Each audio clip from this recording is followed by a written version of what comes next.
There are a bevy of great and powerful artifacts found throughout the world of Sanctuary. Some bring their wielders to new heights of power and glory, while others bring naught but damnation and ruin upon their owners, condemning them to darkness. Welcome back, everyone. I'm Farz the Salty VTuber, and we are back with the next episode of Diablo 1 Unique Items, the Torn Flesh of Souls. Now, before we get started, I do feel the need to state, do not take these videos as word of God when it comes to these items. Your mileage will in fact vary depending on character class, playing style, as well as the game's RNG in relation to both shops and monster drops. These guides are here to show you how to best utilize them to their fullest potential should you choose to do so. So the Torn Flesh of Souls is a unique armor, rags to be more specific, and has the following stats: indestructible, plus 10 to vitality, minus 1 damage from enemies, armor class 8, and what's not listed is that it only takes up 4 inventory slots. A nice little bonus if you don't intend to use it. Its item quality is 2, so you're pretty likely to find it early on, given that the base armor, rags, is an item quality 1. Its sprite definitely keeps to the name, as it does in fact look like a torn piece of flesh with what seems to be part of a ribcage and spine bound to some kind of hide, which is pretty clever. I do have a theory as to its origins. Likely some demonic entity took and bound its victims to the armor after fashioning it out of their remains, and it was able to drink in their anguish and despair from being turned into something meant to protect their killer. This piece could be what's left of that aforementioned armor, and likely the souls within seek to prevent their fate from happening to someone else.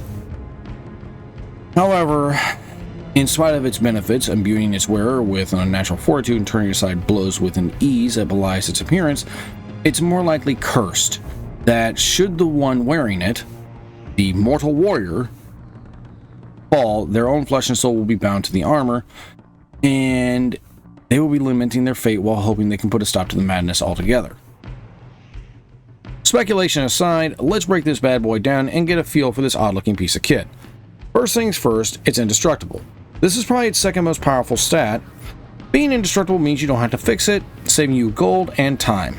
Basically, when your weapon, shield, and helmet start to break down, if you use a shield, just head back up to town. You don't have to worry about your armor. Saves you gold, saves you time, and given the fact that rags, the base armor, have the lowest durability of all the common equipment, a measly 6, it's understandable why this would be a major benefit. The second stat, plus 10 to vitality, while powerful, is going to be wholly dependent on class. Warriors benefit the most from it, gaining 3 health for every point of vitality, rogues will gain 1.5 health, and the sorcerer will gain 1 health. This means that warriors gain 30 health, the rogue gains 15, and the sorcerer 10. This is not counting hit points gained per level. It is still a major advantage. However, you are not a tank.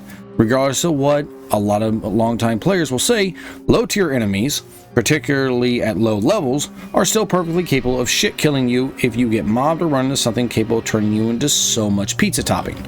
But, as always, your mileage will vary. The above stat also ties in quite nicely with the minus 1 damage from enemies. Now, while this may not seem like much at first glance, it is in fact a major boon at lower levels. Are y'all sensing a theme with this armor yet? For example, a scavenger, the baseline enemy, for its class deals 1 to 5 points of damage, and a warrior at level 1 will usually have 70 hit points. Assuming the RNG decide to say, fuck you, and it hits you for max damage every single time, it would take 14 hits to kill you. That's also assuming you're fighting one-on-one, swinging around your weapon like a drunk idiot and missing every single time, and not being mobbed. With the minus 1 to damage and the extra 30 hit points granted by the vitality bonus, bringing it to a total of 100, it only deals 1 to 4 damage. Now, I don't know if you can deal 0 damage, but it doesn't seem like it. Again, I could be wrong about this. But anyways, you're looking at 25 hits, assuming a homogeneous mix of enemies and consistent damage. Long story short, this, however slight, is quite the game changer. The less damage taken, the less healing potions you have to use, the more gold you save, and the sooner you upgrade your kit. It's not that hard to understand.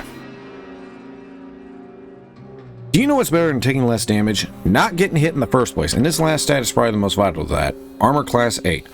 It's as good as a low-end quilted armor, is fairly decent when paired with a good helmet and shield. Mind you, rags unless enchanted max out at armor class 6, so again, very good for what it is. My verdict, for what it is, the Torn Flesh of Souls is a damn fine piece of early game kit.